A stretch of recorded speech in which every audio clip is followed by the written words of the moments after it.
Tender my resignation as Speaker of the House of Representatives. Yun o, panalo. Yun! No, palakpakan mga kababayan. Ah, Are talking about the public being angry of the ostentatiousness and extreme wealth of Martin Romualdez, Zaldico. This is inexcusable. Parang biktima pa siya na ang bait niya.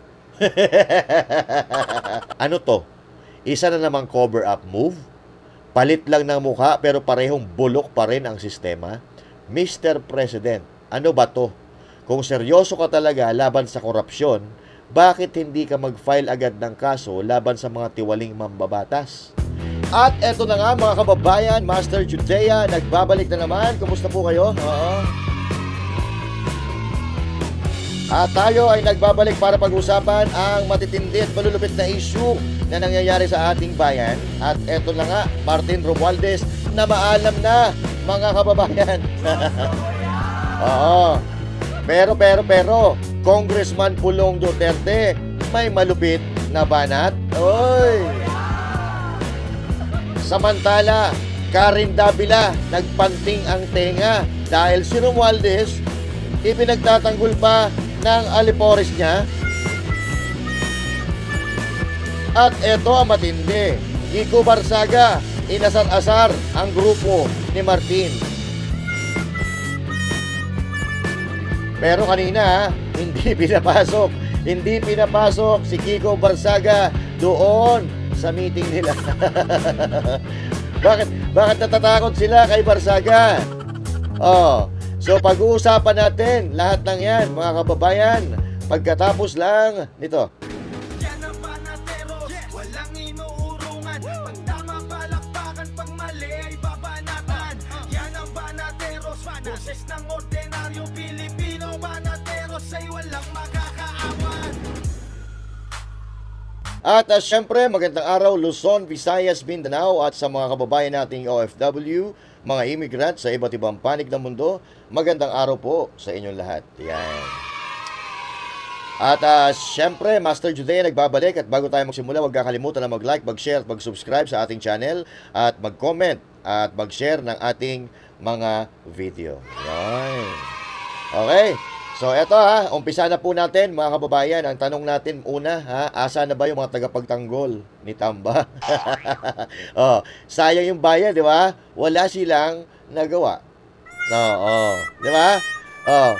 Kumusta na yung mga patanga-tanga na dating sumusuporta sa kanya? Parang nagsilaho na, wala kayong paninindigan. Iniwan nyo yung inyong hari, Yan ang problema, patanga-tanga kasi kayo, di ba? So, anyari sa inyo? Nakikita ko ngayon yung mga dating taga-suporta niya, galit sa kanya. Bakit yung pinandidirian si Martin Romualdez? Di ba idol nyo yan? Di ba? Tangina, bilyon-bilyon ang nawala sa kaba ng bayan. Tapos ganun na lang. Resign lang.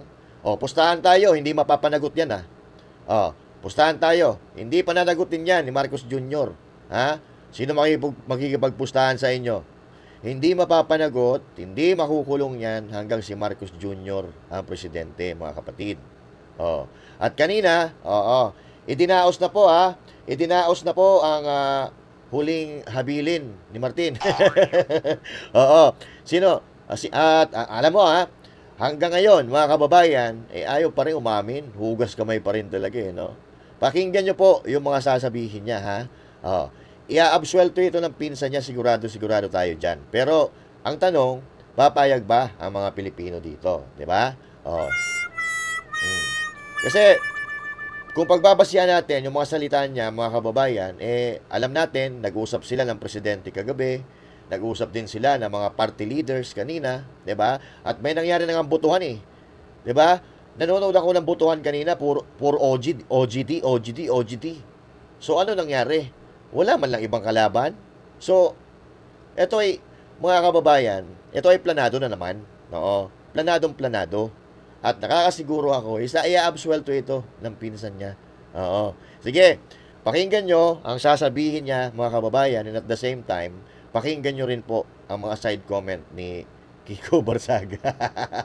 Ito.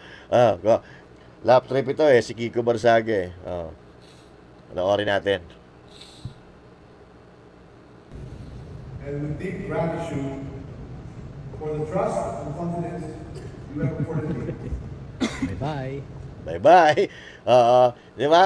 So, hindi sa kanya nawawala yung trust and confidence. That trust has been the source Panalo tayo. of my strength Panalo tayo. in every day of service. Sana. When I assumed this responsibility, Mamimiss ko yan eh. Mamimiss na. I made a solid commitment that the House of Representatives would be the people's house. Say hi. Kongreso, Hi. bukas, tapat, Say hi. tulay. Takot.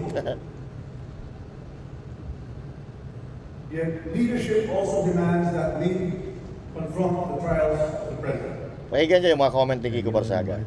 Oh. In his recent State of the Nation address, our president reminded us that accountability must prevail Okay. Hindi ano. and that no one is above scrutiny. Oo nga, yan. I fully Yan and tuloy. unequivocally embrace that call. Good. Ganyan. Bye-bye ka na. The Bye-bye issues ka na. surrounding certain infrastructure projects have raised questions that weigh not only upon me, but upon this institution we all serve. Daang-daang billion ha. Lagi na Ang bilyon. ating mga kababayan Hundreds of ay billions. naghahanap ng linaw at higit sa lahat ng tiwala. Tungkulin natin ito'y may balik. Bye-bye yan. Bye-bye. The longer I stay, the heavier that burden grows on me, on this house, and on the president I've always sought to support. And so, after deep reflection and prayer, Nagdasal daw siya. I made a decision today with a full heart and a May clear puso ka pala conscience. ha. May puso ka pala. I tender my resignation as Speaker of the House of Representatives. Yun o, panalo. Yun! Oh, palakpakan, mga kababayan. I tender resignation as Speaker of a House of Representatives. Yun! Ng taong bayan. I do Panalo this tayo. so that the Independent Commission on Infrastructure may pursue its mandate freely and fully, Hindi, pinsan ka without na. doubt, without interference, without undue influence. Pinsan ka ni Marcos. Walang Walang nangyayari pipili. sa'yo. Di ba? So si Kiko Barsaga nga sinasabi niya, pinsan ka ni Marcos, wala mangyayari sa'yo. Hindi mapapanagot yan, maniwala kayo. Safe ka. Safe ka. Let the truth emerge and let justice be done. My colleagues, carry forward the work of this institution with unity and resolve. Wag mo na ulitin The yan. Filipino people Huwag mo na ulitin daw yan, ha? never lose faith in democracy, for it remains capable of self-correction and renewal. Mga minamahal kong kababayan, I leave this chamber as I first entered it. O yun, bye-bye. Humble servant, Ha, servant. ready to serve Sino sinaserve wherever mo? duty Sino sinaserve may mo? call. Step down not in surrender, but in service. Hindi, talo ka ni Meow For Meow. sometimes, Talo ka na ni Meow the Meow. greatest act of leadership is the grace to let it go. O yun, dapat dati pa yan. So that this institution may endure stronger than ever. Hindi, wala Tama na. salamat ay matatag. Wala na yung Marcos Mabuhay ang admin. Kongreso ng Bayan. Wala na. Mabuhay ang Pilipinas. Wala kang takot sa Pilipinas. Oh, wala kang paki sa Pilipinas, sabi ni Kiko Barsaga. Oh. So 'yun, mga kababayan, parang ano talaga sinasabi niya dito, wala siyang kasalanan. Ito naman, yun naman ang nagtitrending ngayon na wala daw siyang kasalanan. Okay? Walang kasalanan. Walang hiya. Kayo ang pumipirma, lahat ng budget, kayo magpinsan, ang last resort, di ba? Kayong dalawa yung pipirma Yung pinakahuling pipirma, kung saan maa-allocate yung pera ng bayan. Tapos sasabihin mo, wala kang kasalanan. Utang ina naman. Di ba? Huwag na tayong maglukuhan. Ha? Dahil yung mga galawan ninyo, alam na namin yan. Di ba? Eh, magpipinsan kayo eh. Kahit anong mangyari, blood is thicker than water. 'Di ba? Oh, marahil nangyayari ito dahil talagang kinakalampag kayo ng taong bayan, pero wala mangyayari diyan. Wala mangyayari diyan. Tingnan mo nga eh, 'di ba? Eh, pinangalanan ng pinangalanan yan. Ilang personalidad, malaking personalidad na nagpangalan dyan. Pero ayan, di ba? Oh, yung mga contractor, yung mga engineer, may mga hold departure order, tapos prinisk yung mga asset nila. Di ba?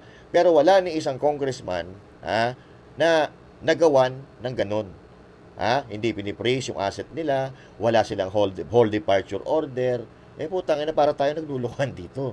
Di ba? So, ang ibig nyo bang sabihin, kasalanan ito lahat ng mga kontraktor? What the fuck? Oh, so contractor talaga ang may kasalanan dito, walang kasalanan yung mga nasa likod nila, 'di ba? Yung mga nag-uutos at nagbibigay sa kanilang mga proyekto. Huwag na po tayong maglokohan, 'di ba? Kasi halatang halata ito eh. Halatang halata ito. At katulad nga nito, mga kababayan, si Karen Davila nagpanting yung tenga. Kasi itong si Ronnie Puno, na representative ng, hindi ko alam kung saang representante ito, anong distrito, pinagtatanggol pa yung kanyang amo na si Martin Romualdez. Di ba?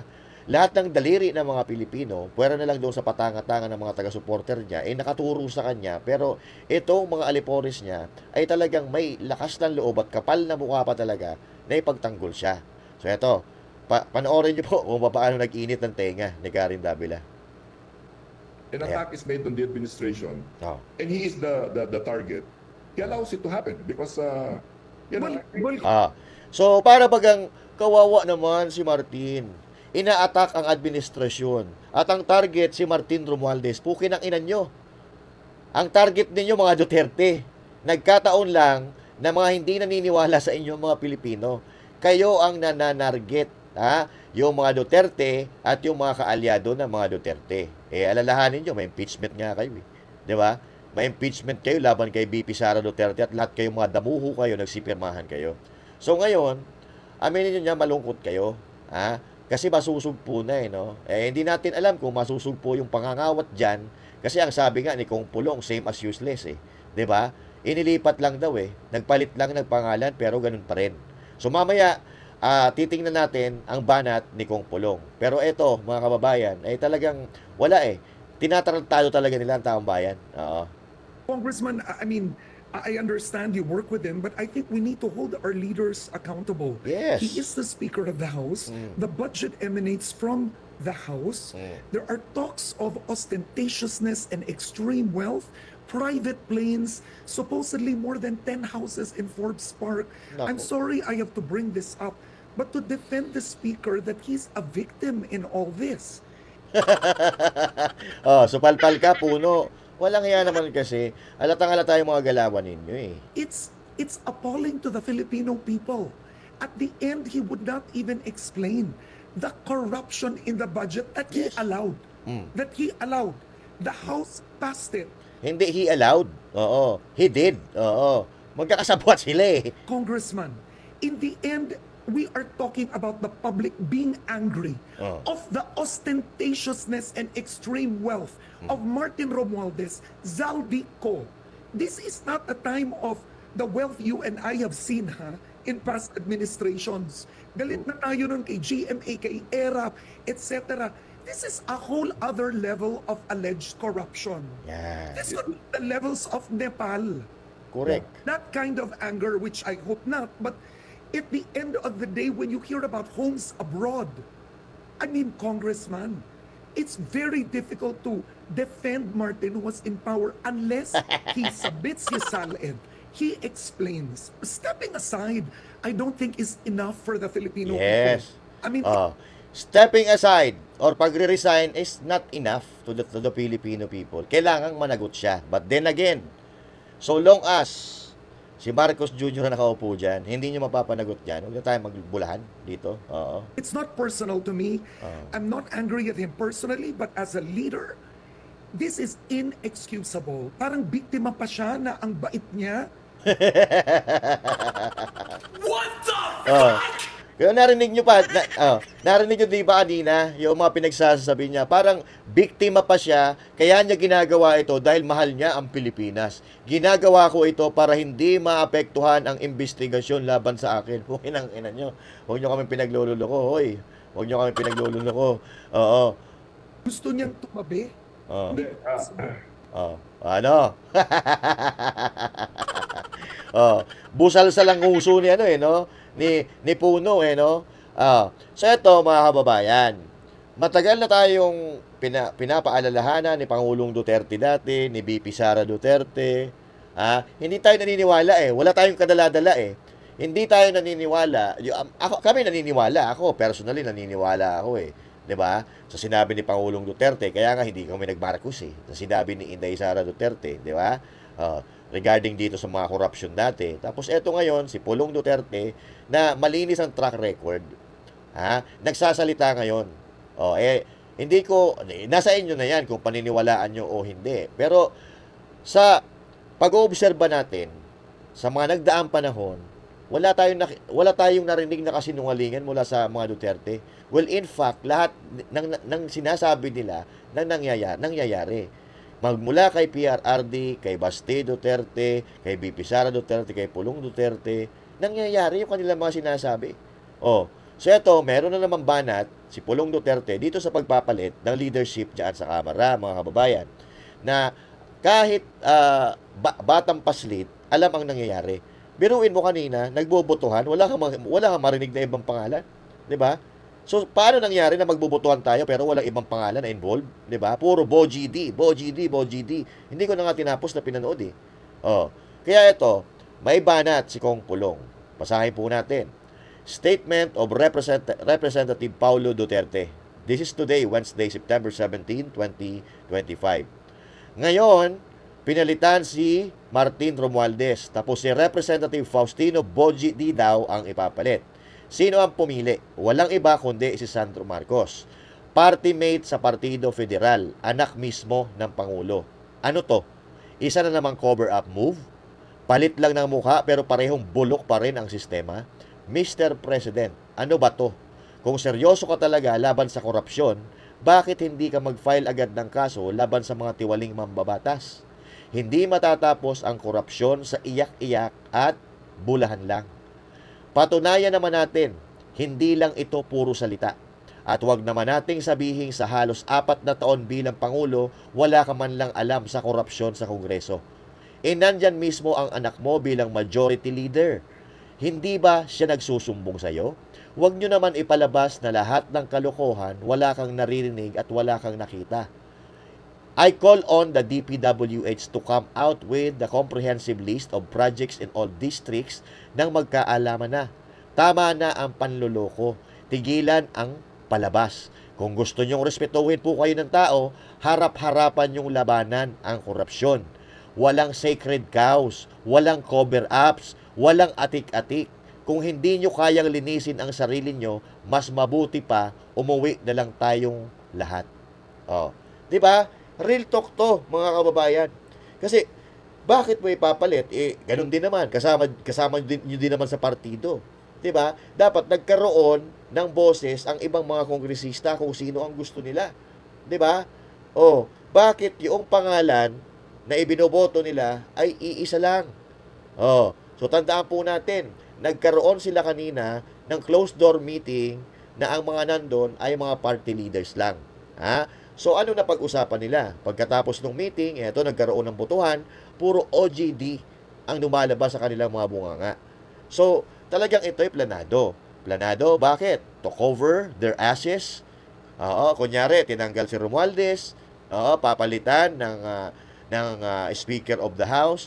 Pero yung ipinalit, katulad nga ng sinabi ni Kong Pulong, parehas pa rin ang sistema. Same system. Walang pagbabago.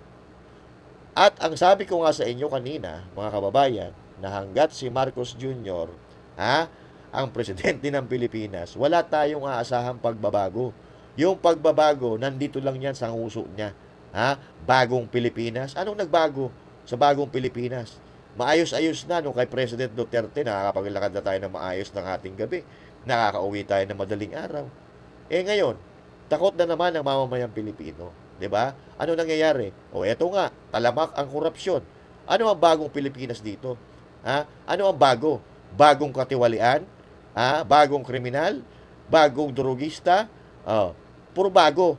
Bago in a negative way. Kasi 3 taon na kayo dyan, mag-4 na taon na wala pa kayo nagagawa para sa Pilipino. Tandaan nyo, mga kababayan, na paulit-ulit po ang sinasabi sa atin ng mga politikong ito. So itong move na ito, isa na naman panlilinlang sa mga tao para tayo ay ilihis sa tunay na issue at umasa kayo na itong issue na ito matapos ng 1 linggo, lalamunin na naman ito ng hangin. Lalamunin na naman ng lupa ang issue na ito. Walang mapapanagot, walang makukulong, tuloy-tuloy ang kurakot. Kasi sabi nga ni Representative Paulo Duterte, parehas ang sistema, walang pagbabago. So ano aasahan natin dito? Kaya mga kababayan, mag-isip-isip po tayo. Pinaglololoko tayo ng mga hambog na ito, 'di ba? Pinapasakay lang tayo sa kanilang mga palabas, 'di ba? Tapos at the end of the story, wala na namang mapapanagot. Walang mapapanagot. Bilyon-bilyon ang ninakaw sa sambayan ng Pilipino. Pero papayag ba tayo na ganun-ganun na lang? 'Di ba? Hindi na. Sabi nga ni Karen Davila kanina, 'di ba? Galit na tayo nung panahon ni GMA, panahon ni Arroyo, ni FBR, doon sa mga korupsyon na pinag-uusapan ay milyon. Putang ina, ito bilyon ang pinag-uusapan, mga kababayan. Tapos hindi tayo magagalit dito. Ano to? Naglolokohan ba tayo? Hindi po. Dahil at the end of the day, ang apektado dito ay bawat Pilipino. Ikaw, ako, lahat tayong mga Pilipino, tayo ang apektado. Samantalang sila, apakasasarap ng buhay nila. Pati ng mga anak nila na nag-aaral pa sa iba't ibang bansa. Pero yung anak mo, minsan walang mabaon, di ba? Minsan walang pambili ng uniform. Nag-aaral diyan sa public school, di ba? Pero ikaw nagtatrabaho, kumakayod ka 24/7. Kumakayod ka 7 araw sa 1 linggo. Pero yung mga anak ng putang inang mga kurap na ito, sa ibang bansa, nag-aaral, naka-kondo na mamahalin, araw-araw masarap na pagkain, may mga kotse na mga luxury na ginagamit pampasok sa eskwela. Ikaw na nagbabayad ng tax sa Pilipinas, meron ka? Utang ang natitira. Dahil yung sinusweldo mo, kulang pa. Dahil, imbis na pag-aanin ang buhay natin nitong mga nasa politika, wala. Ninanakawan pa ang bansa natin. So mag-isip-isip po tayo, mga kababayan, kung ano po ang nararapat na gawin sa Pilipinas. 'Di ba? Hindi pa pwedeng puro ganito na lang tayo. Hindi pa pwedeng patatawarin tapos na. Putang na, bilyon po ang pinag-uusapan natin dito, mga kababayan. Napakaraming eskwelahan yan. Napakaraming ospital na magagawa. Napakaraming kalsada magagawa. Tulay, airport. Pero wala. Napunta lang sa bulsa nila. Yun ba ang gusto natin? Gusto nating ipamana sa ating mga bata, sa ating mga anak at kaapu-apuan? Utang ina nila. Yan ang problema natin. Ngayon, may utang tayo 142,000 kada isang Pilipino nang hindi naman tayo nakikinabang. Bagkos, tayo buwan-buwan kinakaltasan sa tax. Pag bumibili ka sa tindahan, may VAT. Pero may utang ka pa pala. Utang, ina nila talaga. So yan, mga kababayan. Nakakagalit po talaga Kasi, akala natin, nandyan sila para protektahan tayo, ipagtanggol tayo, tulungan tayo. Putang ina, nandyan pala sila. Para tarantaduhin lang tayo. So yun po, ang katotohanan, mga kababayan. So hanggang dito na po. At magkita-kita ulit tayo sa susunod nating vlog. At kung meron kayong opinion, i-comment nyo dyan sa comment section. Pag-uusapan natin yan sa susunod natin talakayan. And once again, this is Master Day saying thank you. God bless you all. And to God be the glory. Magandang araw po sa inyo lahat. Mabuhay ang mga kurap. Tangina nyo.